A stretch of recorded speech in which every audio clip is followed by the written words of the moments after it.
સુરતમાં ગાંધીધામ એક્સપ્રેસ ટ્રેનમાંથી બિનવારસારતમાં 10 લાખથી વધુનો ગાંજો ઝડપાયો. સુરતમાં ટ્રેનમાંથી ગાંજાનો જથ્થો ઝડપાયો છે અને ગાંધીધામ એક્સપ્રેસ ટ્રેનમાંથી ગાંજો ઝડપાયો છે.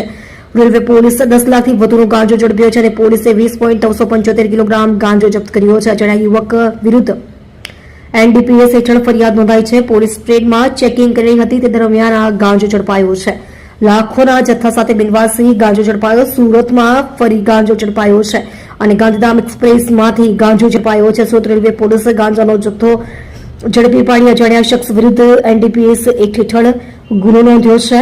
20.975 કિલોગ્રામ ગાંજો જપ્ત કરવામાં આવ્યો છે, જેની કિંમત ₹10,28,750 છે. સુરત ટ્રેનમાંથી અવારનવાર ગાંજાનો જથ્થો મળી આવે છે અને પોલીસ આ મામલે તપાસ પણ કરી ગુનો પણ નોંધે છે. સુરતમાં 12 ફેબ્રુઆરી 2026ના રોજ ટ્રેનમાંથી ગાંજો ઝડપાયો. સુરતમાં ગાંજાના જથ્થા સાથે 2 ઝડપાયા છે અને 16.105 ગ્રામ ગાંજા સાથે 2 આરોપી ઝડપાયા હતા. સિકંદરાબાદ રાજકોટ એક્સપ્રેસ ટ્રેનમાંથી ગાંજો ઝડપાયો અને ગાંજા સહિત કુલ 9,24,000નો મુદ્દામાલ જપ્ત કરીને આરોપીની અટકાયત કરવામાં આવી હતી.